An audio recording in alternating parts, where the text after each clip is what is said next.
Latin Grammys 2025, Música Mexicana overlooked again. Bad Bunny steals the show and surprises shake up the nominations. Here's the truth. The Latin Grammys don't just honor music, they shape what matters in Latin culture. And this year has everyone buzzing for all the right and wrong reasons. The nominations that dropped for the 26th Annual Latin Recording Academy Awards have fans celebrating Bad Bunny's record haul and new breakout stars, but fuming over a familiar snub of Música Mexicana. But here's where the story takes a dramatic turn. Let's break it down. Bad Bunny, reggaeton's global frontman, whose genre long suffered at the margins, emerged as the big winner with a staggering 12 nominations for his genre-blending album, Debí Tirar Más Fotos. Not only did he clinch nods in every major category, from Album of the Year to Song of the Year, for Baile Inolvidable and Dite MF, but his reach extended to specialty categories too, like Best Urban Song, Best Urban Fusion Performance, and Best Reggaeton Performance. Also notable, his emotionally charged track Lo que le pasó a Hawaii landed in the brand new Best Roots Song category, while Stills' video for El Club picked up a mention for Best Short-Form Music Video. Clearly, voters were swept away by Bad Bunny's diversity and boldness.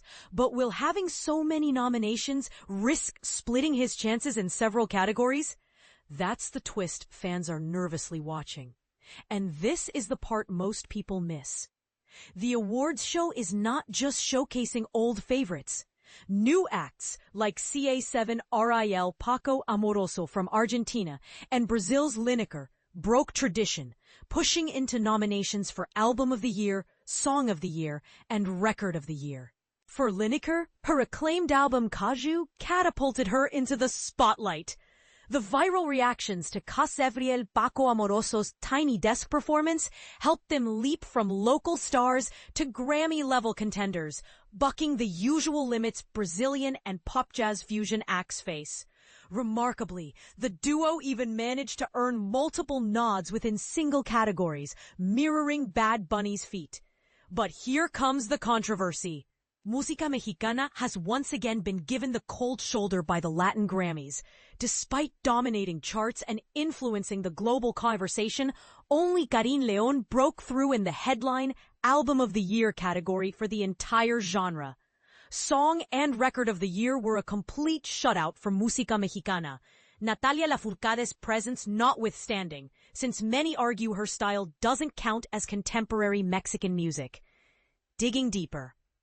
It's clear the Academy is disconnected from what young Latin listeners gravitate towards today. Fuerza Regida's groundbreaking album Uno Uno Uno Xpantia was snubbed even in its natural home, contemporary Mexican music album, a move that many see as a total oversight. Fresh talent like Xavi and Neton Vega were passed over for Best New Artist, while popular upstarts such as Estevi and Vega didn't receive a single nod. The question that keeps echoing: does the Academy truly reflect Latin music's diversity, or does its voting base need a major shakeup? In the words of industry voice Jimmy Humilde after last year's nominations, I think they're full of shit. Innovation shines in brand new categories this year. The Latin Grammys rolled out 2 new categories, Best Roots Song and Best Music for Visual Media, which could be seen as minor tweaks or game changers depending on whom you ask. Best Roots Song may not get primetime attention, but it's a platform for artists mixing age-old traditions with the contemporary. Just look at Bad Bunny's DTMF, which thrites Puerto Rico's vintage pleno rhythm through a modern urban tapestry. Similarly, artists like Natalia Lafourcade and El David Aguilar are making waves by updating the classics for today's audience. Meanwhile, Best Music for Visual Media honors music that elevates films and television, with powerhouses like Gustavo Santaolalla, Amores Perros, Brokeback Mountain, and Cabra, former half of Ca7riel, using music to craft unforgettable worlds.